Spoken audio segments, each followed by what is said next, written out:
985 should come back up ahead. 21.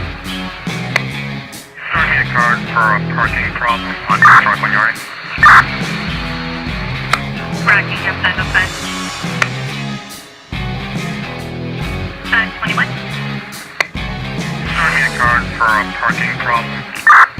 Beyond the Call is a monthly program featuring public safety and educational topics with the Richmond Police Department. Beyond the Call is brought to you exclusively by Babcon Electric. Hi, I'm Rick Babuka, Vice President of Babcon Electric. Babcon Electric is proud to support Beyond the Call. We have been an active community sponsor for over 20 years. And if you need electric repair, don't hesitate to call.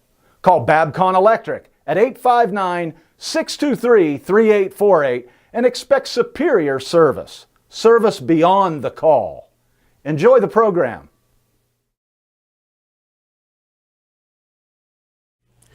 Hi, and welcome to Beyond the Call with the Richmond Police Department. We are happy to have you here on this Friday the 13th. Kind of a weird day for us to be filming and doing the radio program, but we're happy to have you here with us. We are at the WBON Wallingford Broadcasting Studios, and as always, this program is brought to you by Babcon Electric.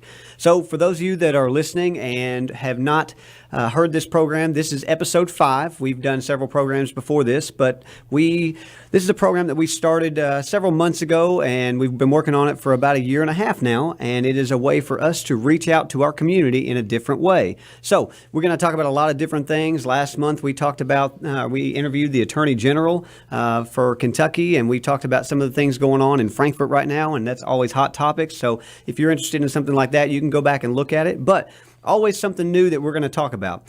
Today, our guest is none other than City of Richmond Police Chief James Ebert, my boss. He is here with me, and we're going to talk about kind of the changes that we've been through since he's been here at the Richmond Police Department and kind of the things we're going through. So, Chief, welcome. Thanks for having me. It's good to be out here this afternoon. I know we've kind of got this up and running. I appreciate your hard work on it, Josh. But I felt like this was a good time for me to come out and put my face out into the community and talk about a few items that we're doing in the department. So without further ado, I think it would be important to kind of talk about where we've come from and then where we're going in the department. And let's start by talking about the current state of the department. So last commission meeting, we hired what will ultimately be currently our 56th sworn officer who will go to the academy in July. So from a recruiting standpoint, which we'll talk about a little bit more later on, but the numbers have really gone up from where we first started in late 2016. So recruiting is obviously being one of the biggest things that we've dealt with.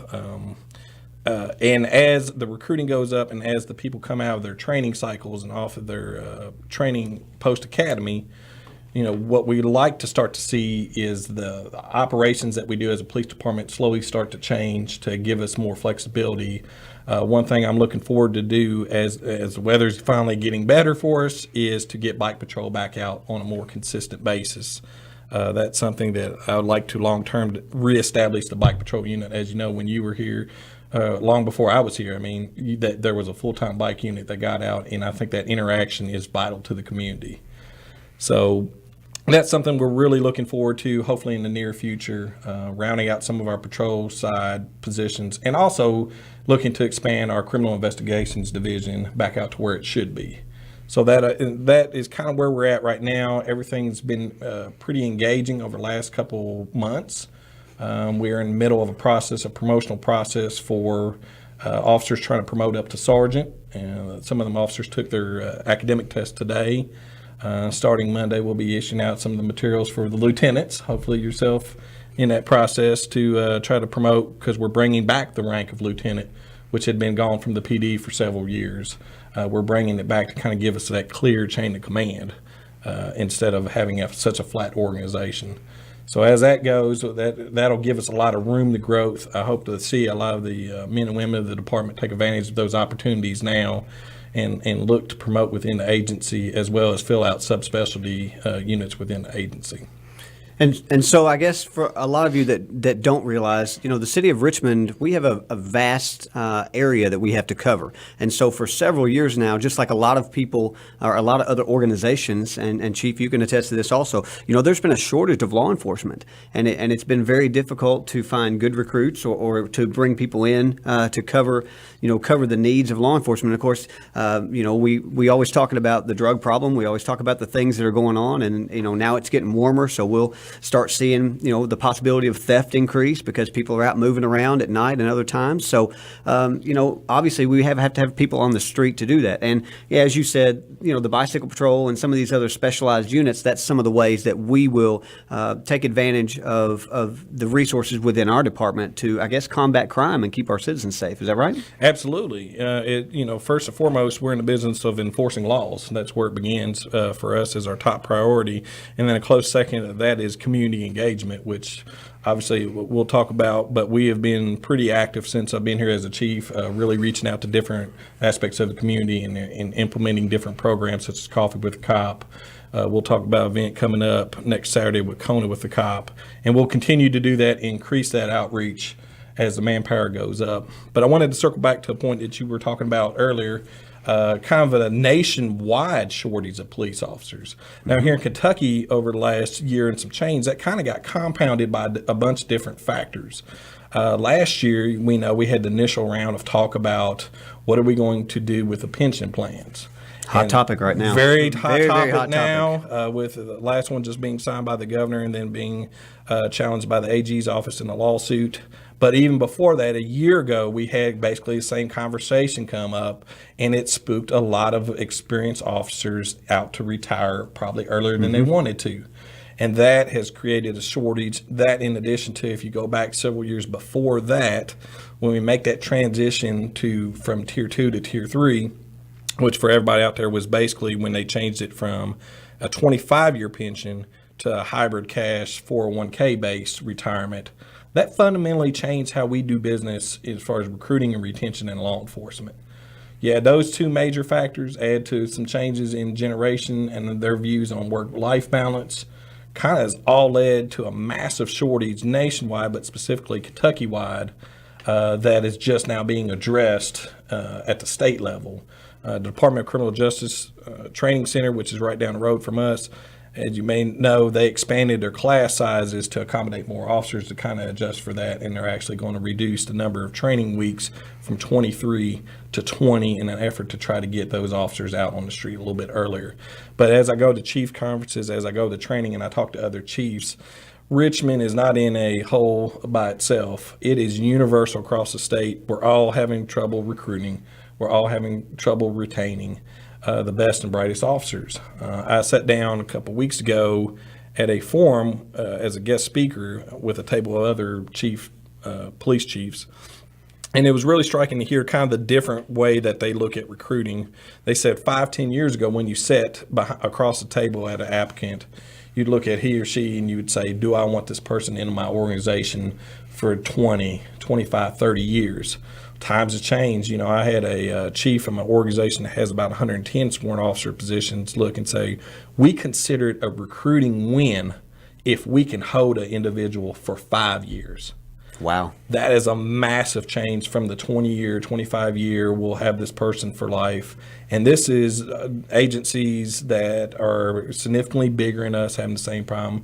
You can look at the Kentucky State Police, Lexington Metro, Louisville Metro. Everybody is now kind of digging out of those massive manpower holes and starting to kind of restock their numbers. And so for those of you, that are kind of, I know there's a lot of numbers that we've thrown at you and a lot of things that we have just talked about that may or may not make sense. But if you think about it, so the chief and I, of course, I want to get back to, we didn't do it to start out with, but I want to get back to some of your military training and different things like that to where how we got you here into the city of Richmond also. But so Chief and I are in a separate retirement system than some of the others that we're seeing now. So, our 20 years is a little bit different than some of the ones that may have to do 25, 27 years. So, I mean, it's a lot harder to, to recruit people to stay for that long. Is that right? It's absolutely more difficult. And on top of it, the generation that we're recruiting from has different views about retirement.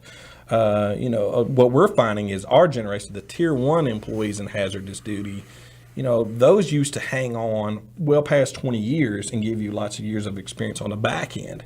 That's not the case anymore. Most people we're finding here, other places across the state, when they're hitting their 20-year mark, they're getting out right when they're first eligible to. And that, when you can't replace experience, and that's what everybody from all the other departments and agencies around the state are finding is, they walk away at 20, and the same thing will probably happen for the 25 years. And then what we're finding with the ones with the hybrid cash 401k retirement, if they get tired with law enforcement at 5 or 7 years, they just go to another job, whether it's in the state or civilian sector, and they can roll that 401k over and start a whole fresh new career. And there's no real drive to stay within a retirement system that we once had with the Tier 1 and Tier 2. Well, so just to put all that into perspective, I think it's important for our people that are watching and listening and seeing all this to understand, even though all this stuff is going on and the right hand is doing something and the left hand is doing something, just to understand our ultimate goal for the Richmond Police Department, as all other law enforcement agencies, is to keep the public safe. And that's one of those things that we're really focusing on. Again, we obviously are listening in Frankfort about the things going on with retirements and all those things, but we want you to know as our public that we are here to serve you, and every single day we are trying to get back to the full manpower to protect our streets and protect our citizens. So what we're going to do on that is we're going to take a brief intermission here, take a break, and then when we come back, we'll hit another topic. So this is Beyond the Call on WBON, sponsored by Babcon Electric.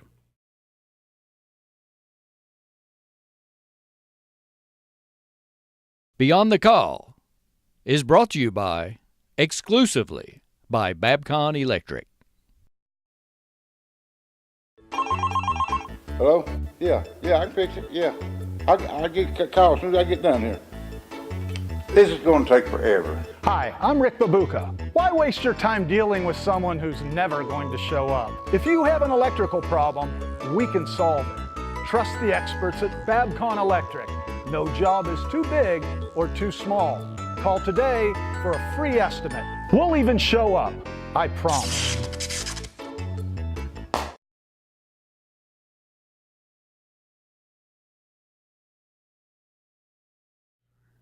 Hello and welcome back. My name is Sergeant Josh Hale. This is Beyond the Call with the Richmond Police Department, brought to you in the WBON studios. That's where we're sitting now, and sponsored by Babcon Electric. With me today, I have Chief James Ebert. Again, I said it earlier, my boss here sitting right next to me, and we're talking about kind of the state of the department and how we're serving the citizens of Richmond.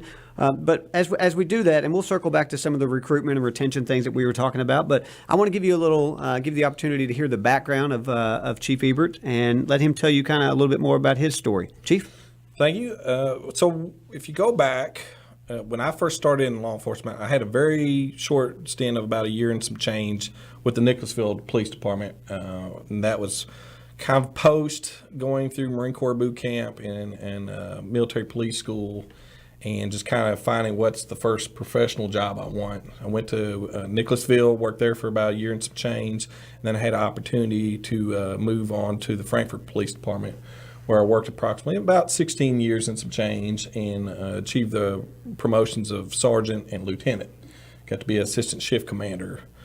And during that time, my military career kind of ran a parallel track going up. I started in the Marine Corps Reserves back in the late 90s, and I got meritorious promotion to corporal and meritorious promotion to sergeant, which was a pretty good time in the early 2000s. Ultimately went to Iraq in 2003 for the invasion, and with the MP Company Alpha out of Lexington, Kentucky. Got out of the Marine Corps when I came back shortly after that deployment. And then I made a choice to go across the hall in my reserve center and join the Navy Reserves, which was kind of a different thing, doing law enforcement on that side. Law enforcement both on the Marine Corps and the Navy Reserve side. After a promotion there, I had another deployment to Kuwait and Iraq in 2007, 2008. Came back. I was very blessed and fortunate to get a commission as a commissioned officer in the United States Navy Reserve in law enforcement realm. And then from there, I was further blessed to have the opportunity to do basically 3 different commanding officer tours, one in Charleston, South Carolina, one in Louisville, Kentucky, and then one in Oklahoma City, Oklahoma. And it was by the time that was coming, I was closing in on my 20 when I got this opportunity to be the chief of police here. And so I kind of had a way out. It was getting more difficult to run both careers simultaneously. The higher up you go, doing executive level on both sides. Plus my wife is also in the Navy Reserves. And as her career has gone up, we needed someone to kind of stay at home, take care of my 7-year-old daughter. So I had kind of run the course with my career. I retired out last June from the Navy Reserve after just a little bit over 20 years of service there to focus in fully on doing the chief of police position here in Richmond. Well, I will say it for all our viewers and our listeners. Thank you for your service to the United States military. I think that's something that needs to be said. I've also got military in my family. I chose the route of coming to the police world right after college. So, but on the same token, I think it's important that we do thank you for your service. So, so obviously a good background that led you up to us. A lot of law enforcement experience, a lot of things within the military that led you, I guess, here to where we're at today. So when you came here, and I know you and I have had many conversations about this as we sat down, when you first came here for your goals, you sat down with each shift and each individual person to kind of let us know the route that you're going. So kind of tell us where you're at versus where you want to go. So thank you. Thanks for letting me kind of explain where we're at right now and where I think we're going to be near future and a little bit further out. When I came here, I made a couple promises that I wanted to deliver on as soon as I was able to. One was talking about personnel, which we've touched on a little bit earlier today. When I came on board, we're probably somewhere in the neighborhood of mid-40s as sworn officers, with the goal of at least getting up to 61. And if the Board of Commissioners decides to expand it from there, we'll adjust with the new plan on that. Another big item I wanted to ensure that we had was Kentucky Association of Chief of Police accreditation. Mm-hmm. So when we started going to that, when I first got here in the department, you kind of run around like a chicken with its head cut off, trying to figure out what is the first thing you want to task out and get accomplished. And the reality is you have to do multiple little things constantly. So I sat down early on in my tenure as a chief and looked at the policy and procedure manual, which for you'll know that's kind of the operating rules of how we operate. Mm-hmm. Now, when I got here, we were doing the calls for service just fine and was very professional, have no issues at all on that. But a lot of times the policies weren't maybe necessarily backing up what we were doing. We were doing the right thing, but we didn't have any documents guiding us to tell us that it was the right thing, which is important. So we went through several months, and we're still in the process of going through our policy manual that was pretty significantly outdated at the time, and we're revising it. Mm-hmm. And that way, it's what we want. The goal for me is to ensure that this department operates at a level that is the most professional, according to the most professional standards available currently in law enforcement in the state of Kentucky. So we went through and started looking at every policy and first decide if we need it, and then second from there, did it need to be revised? Some of those were easy to do that took a little effort to do, and then some of those I thought if it was going to change the fundamental culture of the department, we should slow down and get more input from all the ranks. And one example of that was the uniform committee that we put out, mm-hmm. because ironically not, believe it or not, we didn't have a policy that told us even the simple thing on quite how to wear your uniform properly. It was just something that was passed down verbally from generation to generation of officers. So what we did was we knew that would be a hot topic because you guys have to work in these uniforms every day, all the time, hot weather, cold weather. So I wanted to have the input from all the different ranks and all the different people that's going to be affected. We put that uniform committee together. We realized what will work, won't work financially. That's always a part of it. And we're in the finishing touches of getting ready to finish that policy to release it. And that is, if it's something that fundamentally changes us as a culture, that's what I look to do, was to include as many voices as we could in the decision-making process. So as you talk about those policies and the updating and getting us into the 21st century with things, explain what an accreditation does for an agency to the people that are out here listening. Well, for accreditation, the biggest thing is it gives the citizens that we serve the satisfaction that a third-party outside entity is going to come in and examine our day-to-day operations, our policies, how we do things, how we set our cars up, how we handle calls for service, and they will unbiasedly judge are we doing it to the highest professional standards that are currently available? And I think that's hugely important for the citizens to have the faith in us to know that we are operating at that high level. It's easy for me to get on a microphone, or you'd get on a microphone and say, we're a great department and we're operating at the highest level humanly possible. But this is a third party that has no vested interest, whether we fail at accreditation or pass at accreditation, that's going to come in, take a look at us, and then be able to objectively say, did you meet the required standards, which there's more than 200 of. And once we get that designation, I hope the community will rally behind it and see the benefit of having that accreditation. Say these men and women have worked hard, A, to get this accreditation, and B, they are the professionals that they say they are. So basically, we're holding ourselves to a higher standard and allowing someone else to hold us accountable, allowing the public to hold us accountable for our actions, essentially. Absolutely. And I think we should. And ultimately, where this ends up for me from a policy and procedure standpoint is, as it develops and as we get accreditation done, we will look at the future at some time of putting a whole policy and procedure manual online so the public can view, an ultimate act of internal transparency for us. We don't hide any secrets. We do the operation by the book every day that we come to work, and we try to do the best to serve the citizens of Richmond. And I'd like to have that policy manual out there to the general public, and if they have any questions or concerns about the policy, they can address it. And so they can understand, if they get out on a call with us, why we do some of the things that we do, and and how we go about our daily operations. Is that right? Absolutely. And there's no tricks of the trade here. We're looking for transparency. We want people to know that this is what we do. We operate at the highest level that the state affords right now, and we want our citizens to feel not just comfortable, but ecstatic that we've achieved that level. So we want to be, you've used the word transparent, and in the ways that we do things, and that's, I know, one of the goals that you and I had talked about, transparency with our culture within the police department, and also transparency with our public. So those are things that we want to get out there and relate to people. Kind of along that same line is I guess how we ended up here today, because as I said earlier, we were talking about this is a newer program. I mean, I guess we're in our 5th episode, so we're getting some time on the air and getting it under our belt, and we know him. But tell us about how we got to this point here with Beyond the Call, and again, the transparency for our public. When we start, especially me and you, start kicking around this idea, I said, look, I want to be cutting edge in everything. I did not come here to be a chief of police to be to kind of maintain the standard quo. I want to be the cutting edge. I think the people of Richmond deserve the best law enforcement we can provide them, and I want to have the most creative ways of reaching out to the public that we serve.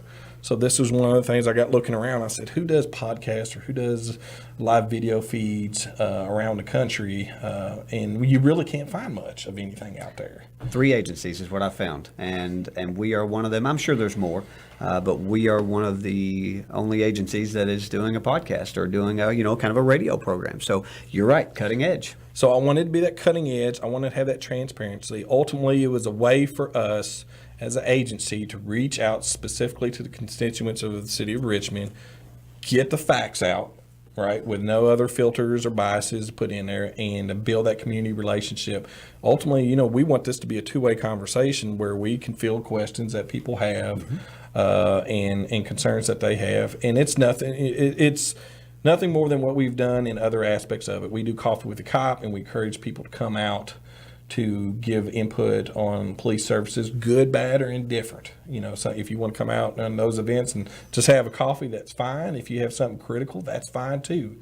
It's not a hold up in your palace and defend the gates from there. I mean, we are only as good as our community allows us to be, in the sense of when you go out, if you don't have the community support, law enforcement becomes infinitely more difficult.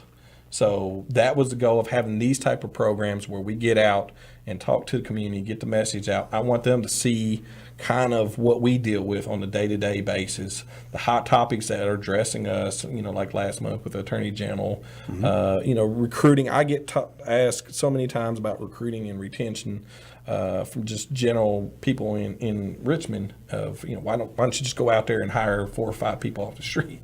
And I said, well, the numbers don't quite work like it, and the process doesn't work like that. We're currently in a recruiting process. We're finishing one out, and we're kind of middle of another one right now. We're debating whether we're going to open up another cycle in the near future. But the current one we're in the middle of right now, to give the listeners kind of the idea of how the numbers go in recruiting.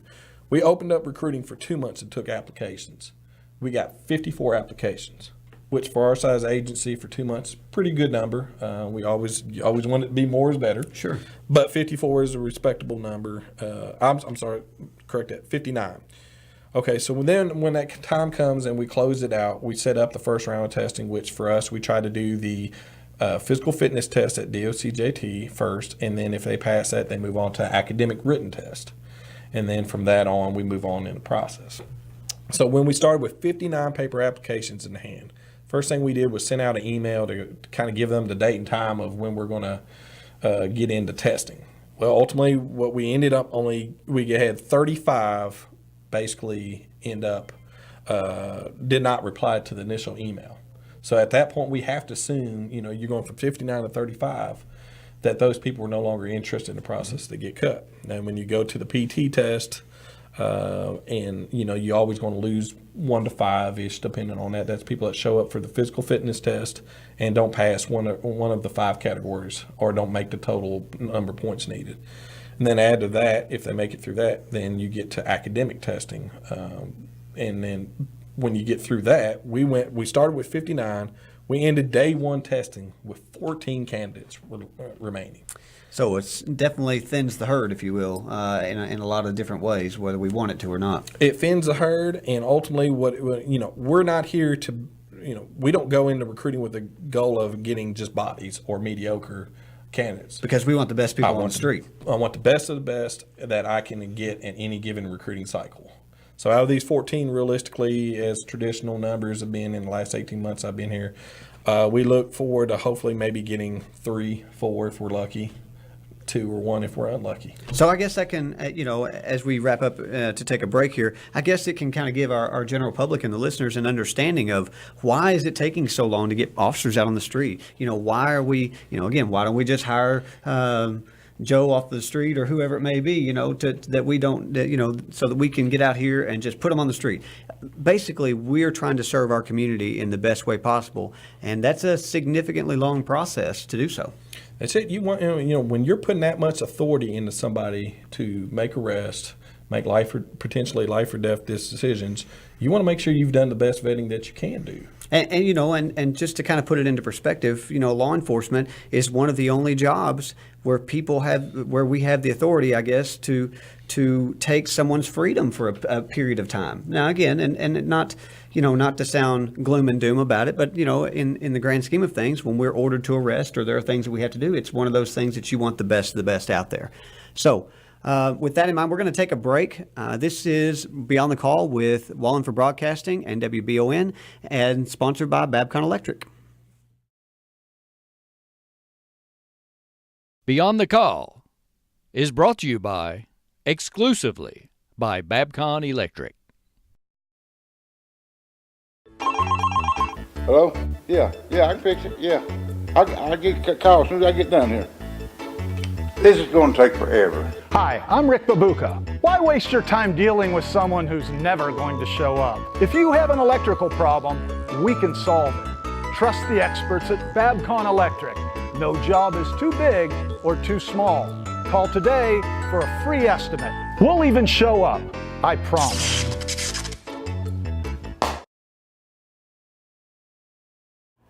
Welcome back to Beyond the Call. My name is Sergeant Josh Hale. I'm with the Richmond Police Department. Here with me, I am talking to Chief James Ebert. As always, this program is brought to you by Wallingford Broadcasting, which is where we're sitting in their studio right now, and sponsored by Babcock Electric. So, as we were on the break just a few moments ago, Chief Ebert was talking about some of the accomplishments that we've had, in the past year and a half or so, 2 years, about what's going on in the Richmond Police Department, some of the recruitment and retention things, and I'm going to kind of go over a few more of the great things that the police department's done. Chief, you talked about, some of the plans that you had and some of the things that you wanted to do whenever you came here. And I think, if I can remember, we did about 22 public relations events last year. Some of them including like Coffee with a Cop. We did Dunk a Cop. Some of these other big ones that we did.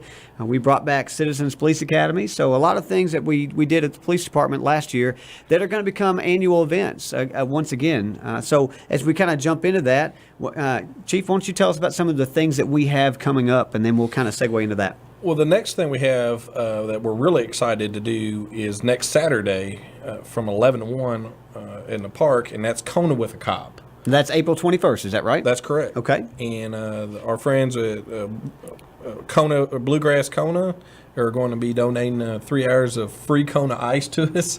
And we're also working with the local YMCA, who's going to have their Kid Fit Day. Very cool. That is going to be an opportunity for you to see Kid Fit stuff from YMCA, get some Kona ice for free, and then meet the law enforcement. We're going to have some static setups there. We hope to get the motorcycle out, and some other equipment, some vehicles, and just have a good opportunity to meet and greet with officers and talk to parents and kids alike. With the concept of kind of building those community bridges through that. We know we're going to already have a big turnout for the YMCA there. We'll also have local sporting events going and practices going. So this is an opportunity.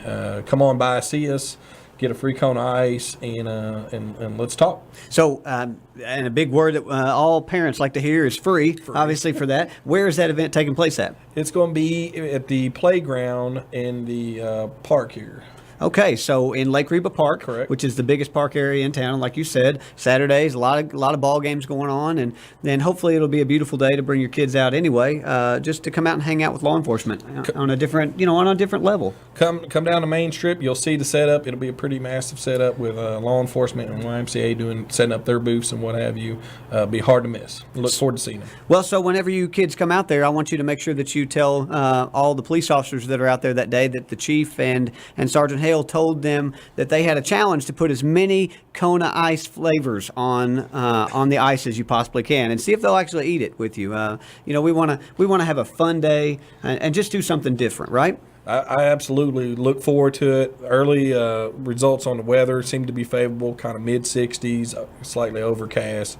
Hopefully we can keep the rain that's in the forecast for Sunday out of the way. If we can accomplish that, I think it'd be an awesome time. We look forward to everybody coming out. So with that in mind, though, with the rain, I mean, I'm guessing other than a hurricane, which we don't have in Kentucky, we should be out there no matter what. Is that correct? It'll depend on the rain. We'll make that judgment call, or go look at our Facebook page, and then we'll push it out also through WBON and other outlets if we have to change for whatever reason. And so, Chief, I'm glad you brought that up, and we're gonna discuss a little bit more in this last segment towards the end here about how to contact the police department. But a lot of people they wonder how they can be in contact with the police department, how they can see some of the things that we have going on. So Facebook and Twitter, of course, our website, and then we have WBON, again, one of our big partners now, and then also we have the Channel 12. So I mean, there's the City of Richmond channel. So there's a lot of ways that people can see kind of the upcoming events that we have. I think Facebook right now is our primarily, and WBON are ways that we get out the message probably most effectively.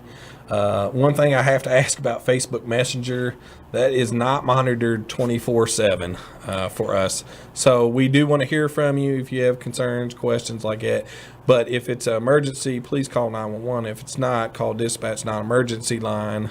If you give us a message on there with the expectation of us immediately getting back, I don't want you to be disappointed in that realm, because it's not always going to be monitored 24/7. And sure, and again, we always do that in our wrap up. That's one thing that we say every single time.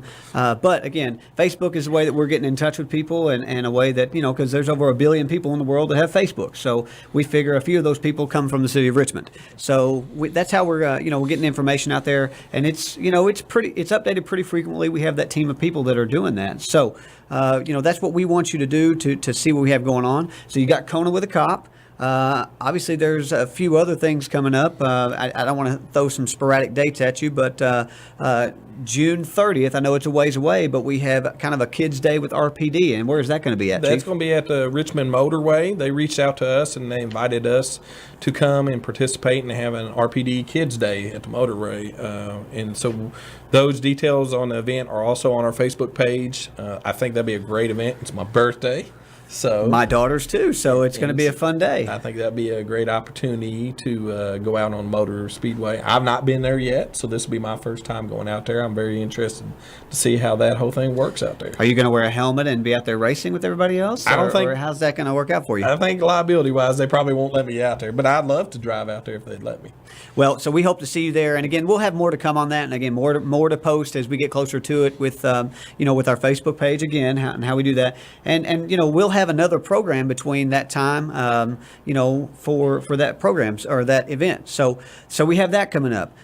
Something that's near and dear to my heart. I did a lot of time in the schools, spent a long time as a school resource officer. We have our Richmond Police Department summer camp coming up, Chief. Yep. So, that was one of the things when I first got here, I was super impressed as an incoming new chief of police that the level of attention to detail that goes into having that camp.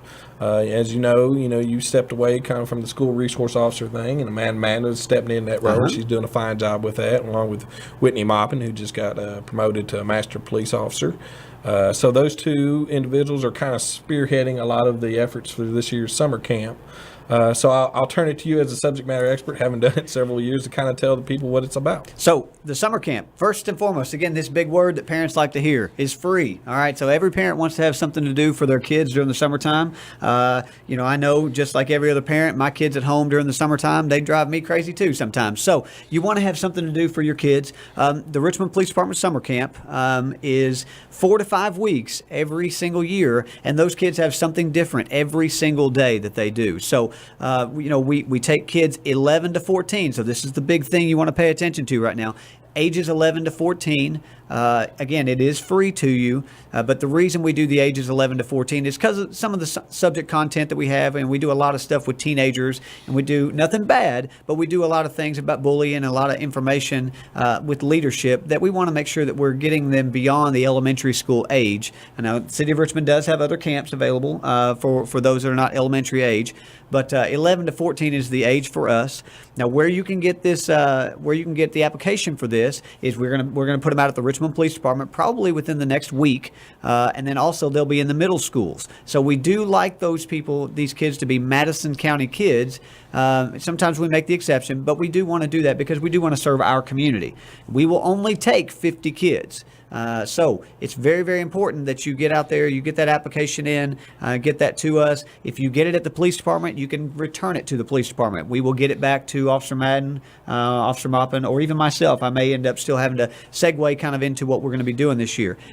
Some of the things that we talk about, some of the things that we do for summer camp, we talk about, we do boxing, we do bowling, we do golf, we do, team building, we do lessons, we do karate. So a lot of different things that's not just, football, basketball, regular sports. I already know that there's several big trips that are planned for our kids, that we've been working on for probably since about November of last year. We started working on all this. So big event coming up for us. Again, make sure you get out and get your kid involved with that. We would love to have them. We love having new kids every single year, and we partner with the Teen Center every year for that. So I think that's pretty much covers that camp, right? I think where we're at with it, we've done it for how many years now? This is our 11th year, I think, for the summer camp. And not only is it a good community outreach program for us, but now we're really starting to see that return on investment as those kids that were in the first initial camps are coming full circle into being adults that we may need help from, or may need information from in the future. And having those relationships already established in a positive fashion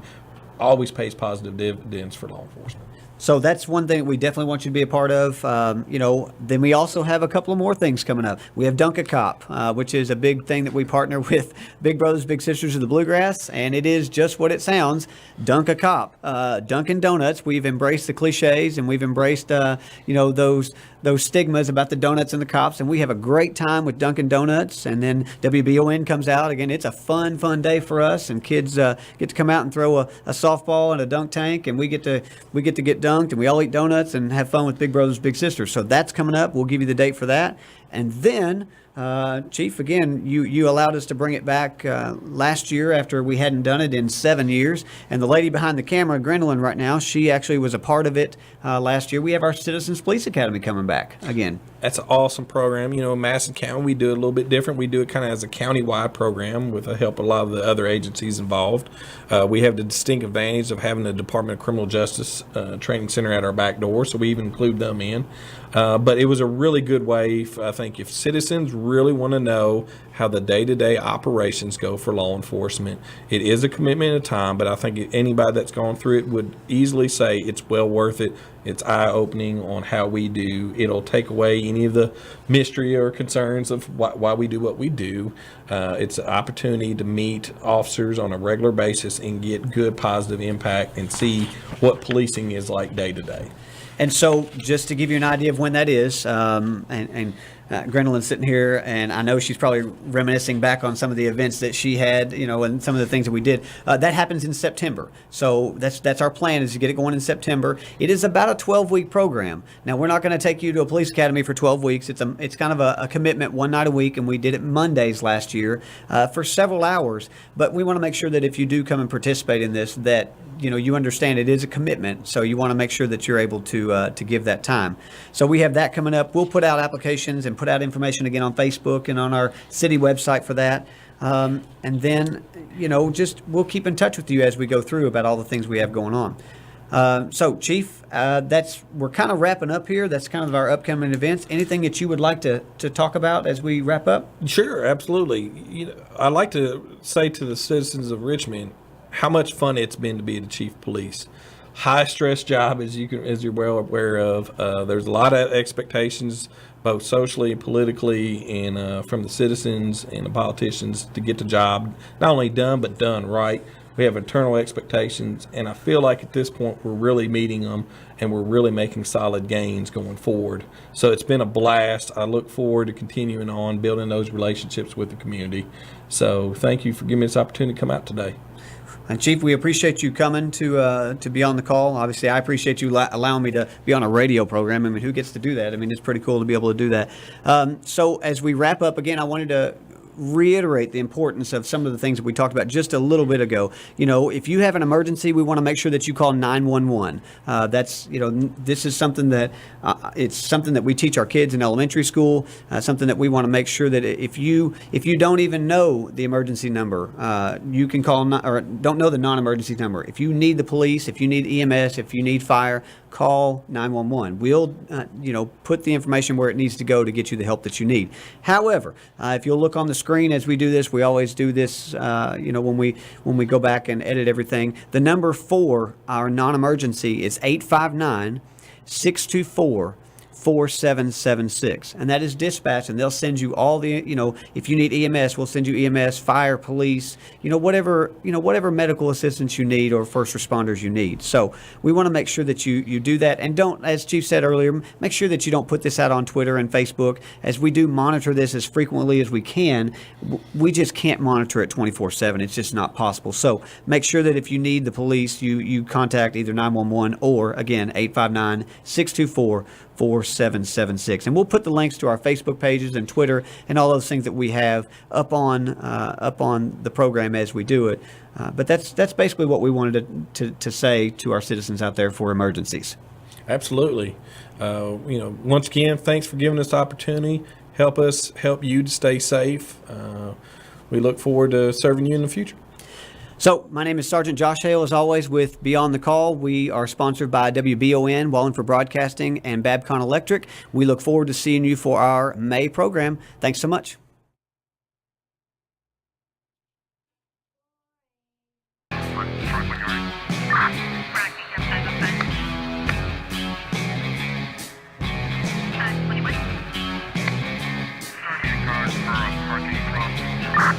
Beyond the Call is a monthly program featuring public safety and educational topics with the Richmond Police Department. Beyond the Call is brought to you exclusively by Babcon Electric.